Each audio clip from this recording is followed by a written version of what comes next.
นี่ได้ไส้ถ้ามีแอลกอฮอล์ก็ชุบไส้หน่อยหนึ่ง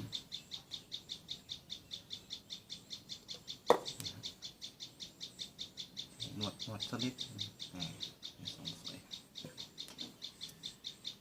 น้ำมันเทใส่เกือบเต็มนะครับฟิวเช็คแล้วก็ปิดไม่ต้องมันแน่นครับพอตึงมือน้ำซุปกินลมดีไหมเช็คดูนะครับ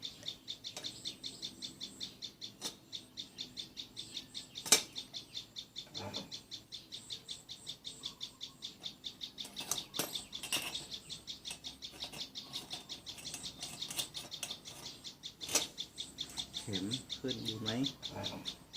โอเคนี่ก็เอาเข็มลงก่อนนะครับก่อนจะใส่แต่ตรงนี้มันโดนเข็มหักเอาเข็มลง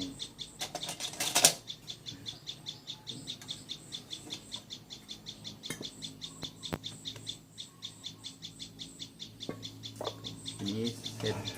ก็เอาแอลกอฮอล์ใส่ในถ้วยนะครับ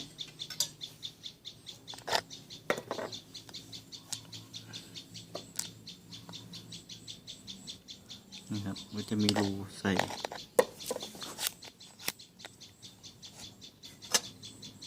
มีรูตรงนี้นะฮะแล้วก็ถ้วยตรงนี้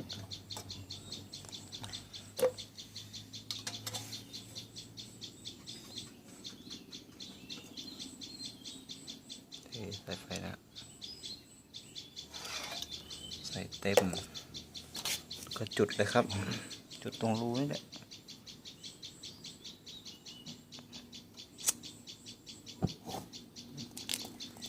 ติดแล้วนะ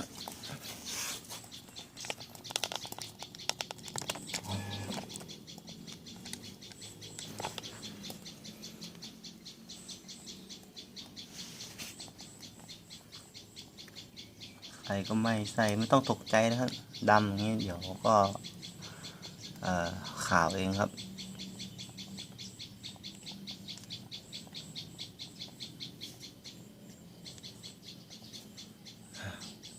เตรียมพร้อมปิดฝาน้ำมันปิดวาล์วลมปิดนะครับไม่ให้ลมออกละตอนนี้จะสูบลมเข้าไปละ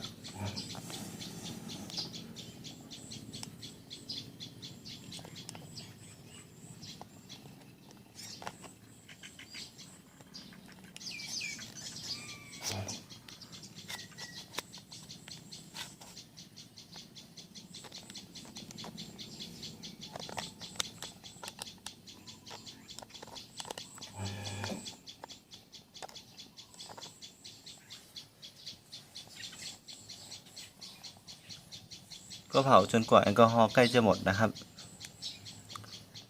เผาแอลกอฮอล์เผาหลักตรงนี้ใกล้จะหมดให้ร้อนคิดว่าร้อนก็ประมาณถ้วยนึงนะครับเผาโอเคแล้วร้อนนะ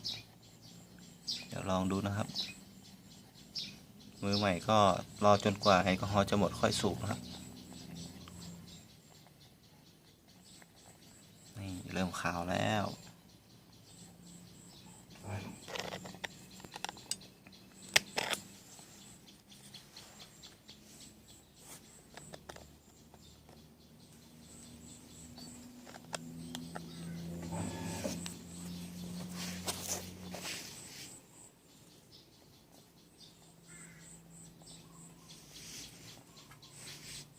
ทีนี้ผมจะเริ่มสูบ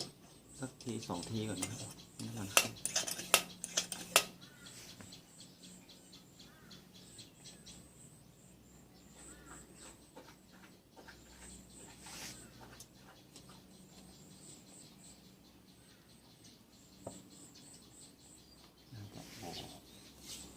ทีนี้ผมก็เริ่มสูบ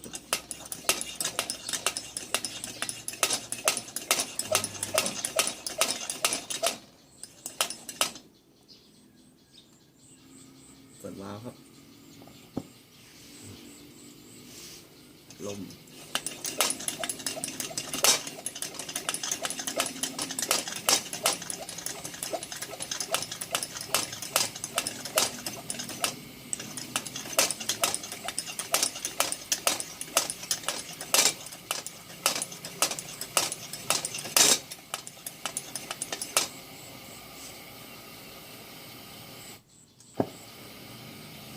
ครับอย่างนั้นเสร็จตะเกียงเจ้าพายุไม่ยากครับ